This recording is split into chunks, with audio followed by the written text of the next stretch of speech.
Alors bonjour Blackin, je suis Jesse Durimel, mais tout le monde m'appelle Jay.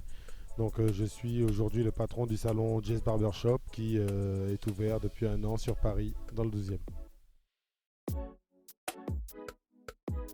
Eh bien, ça a été de longues années de travail pour consolider une clientèle et développer un réseau aussi. Et ensuite, ça a été beaucoup de courage et j'ai été à l'encontre de beaucoup de conseils qu'on me donnait parce que personne ne croyait réellement au projet. Et puis voilà, et puis on a continué.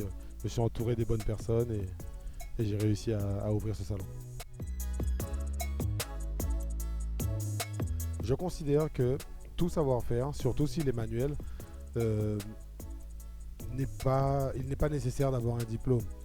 Le plus important dans ce type de métier, ce sera vraiment la rigueur qu'on va mettre derrière ce qu'on fait. Ce sera l'exigence qu'on aura pour nous et pour le client, le savoir-faire lié à la pratique même du métier, parce que le client lui-même nous valorise, le client nous recommande, le client revient. Et pour moi, c'est ça le véritable diplôme, quoi. Le sourire. Alors, mon histoire, elle est personnelle, elle est telle qu'elle est.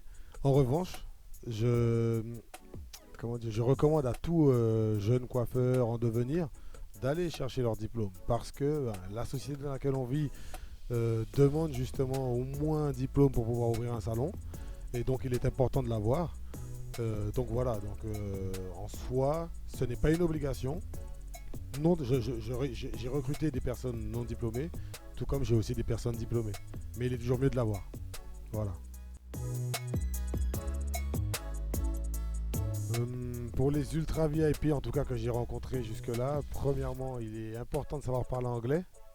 Donc c'est une notion de base et ne serait-ce que connaître les termes adaptés à la coiffure, à la barbe, etc.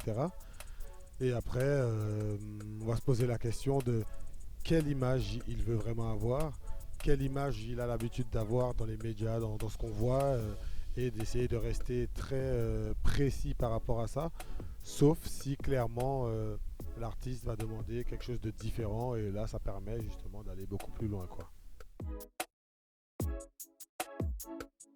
Alors B, je dirais barbe. L, je dirais love. A, je dirais apprentissage. C, je dirais coupe. K, je dirais Kalash. Vu que c'est notre artiste phare, c'est presque une égérie au salon, donc ouais, je dirais Kalash. I, je dirais inspiration. N, je dirais nouveauté. Je pense que ça englobe un peu le tout. Ouais. Bien sûr.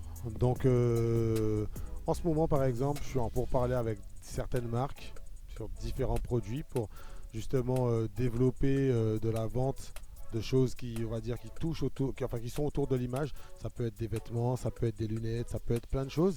Et ça permettra aussi au salon d'être encore plus diversifié, on va dire, dans ce qu'on va proposer. Et puis, bien sûr, le salon en lui-même, pour le moment, il n'y en a qu'un. Mais l'idée, c'est d'en créer d'autres. Un prochain pour l'année, un pour l'année prochaine sur Paris. Ensuite, on verra pour d'autres villes, peut-être. Ou pour ce qui est d'autres pays, ne serait-ce qu'en Europe. Il y a déjà pas mal d'idées de ce côté. Et puis aussi pour la Caraïbe et voir ailleurs encore dans le monde. L'important, c'est d'essayer de développer la marque sur les 5 continents, ce serait parfait.